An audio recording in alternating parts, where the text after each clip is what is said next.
Assalamualaikum warahmatullahi wabarakatuh. Apa kabarnya anak-anak Ustazah hari ini? Semoga selalu sehat dan tetap bersemangat dalam belajar.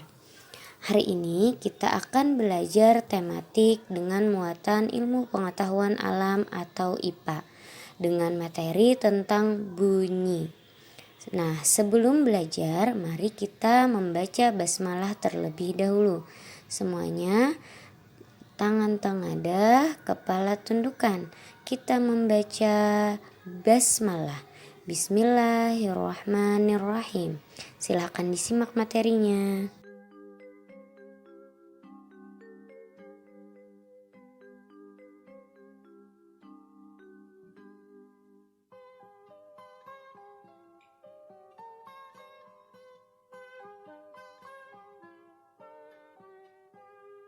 Pagiku cerahku, matahari bersinar, ku gendong tas merahku di pundak. Selamat pagi semua. Nah, yang pertama yaitu apa itu bunyi?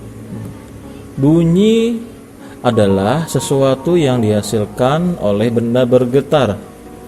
Contohnya, jika kita memukul gelas kaca dengan sebuah sendok, maka gelas kaca tersebut akan bergetar dan menghasilkan bunyi. Nah, apakah itu sumber bunyi? Sumber bunyi adalah benda yang dapat menghasilkan bunyi. Contoh sumber bunyi adalah alat musik. Nah, jadi selain benda yang dipukul seperti gelas, piring, nah itu adalah contohnya alat musik. Nah, alat musik ini memang dibuat untuk menghasilkan bunyi-bunyi yang enak didengar. Nah, selanjutnya cara benda menghasilkan bunyi. Nah, contohnya alat musik tradisional Indonesia menghasilkan bunyi. Cara memainkannya pun berbeda-beda. Contoh cara memainkannya, yang pertama dipukul. Contohnya adalah gong. Nah, ini ada di gambar di video, ada gambar gong. Nah, cara membuat benda ini menghasilkan bunyi adalah dengan cara dipukul.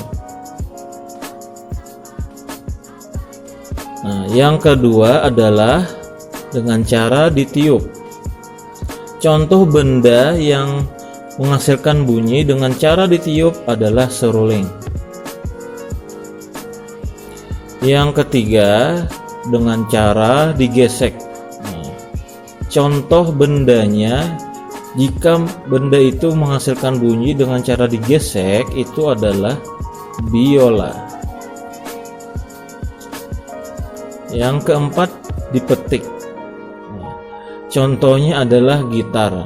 Mungkin Anda semua sering melihat benda ini karena memang alat musik ini sering sekali digunakan di mana-mana. Nah, yang kelima, alat musik tradisional Indonesia yaitu angklung. Nah, angklung ini cara menghasilkan bunyinya itu adalah dengan cara digetarkan atau digoyang-goyangkan. Nah, selanjutnya kita akan membahas mengenai perambatan bunyi. Nah, apakah itu perambatan bunyi? Nah, bunyi yang merambat atau bunyi yang melewati tiga media itu benda padat, cair, dan juga gas. Nah, namun bunyi ini tidak dapat merambat di ruang hampa.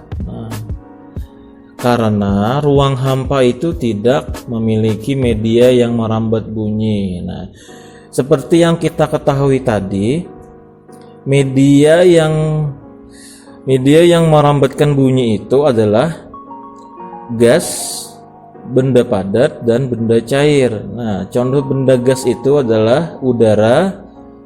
Kalau benda padat itu adalah contohnya meja, kursi. Nah, Untuk yang ketiga, cair itu adalah air. Nah, mungkin Anda bertanya-tanya, ruang hampa itu seperti apa? Kenapa tidak ada udara, tidak ada benda padat seperti meja, kursi, bahkan tidak ada air? Nah, ruang hampa itu adalah di luar angkasa. Luar angkasa itu, di luar planet kita, itu tidak ada media, itu sebut ruang hampa. Nah, jadi di luar angkasa itu tidak ada meja, kursi, air, tidak ada. Nah, itulah sebabnya bunyi tidak bisa merambat di luar angkasa atau tidak bisa merambat di ruang hampa. Nah, bunyi merambat melalui benda gas. Nah, contohnya itu suara merambat melalui udara. Dalam kehidupan sehari-hari, suara merambat melalui udara itu adalah seperti Nanda berbicara dengan ayah dan bunda. Nah, di sekeliling kita ini ada udara yang kita hirup. Nah, itulah udara. Jadi, suara itu merambat atau melewati udara. Lalu yang kedua, bunyi merambat melalui benda padat. Suara merambat melalui benda padat ini contohnya adalah melalui benang kasur. Bisa dilihat pada video, ada gambar dua orang anak. Yang dipegang anak itu adalah kaleng. Nah, dia ada dua buah kaleng.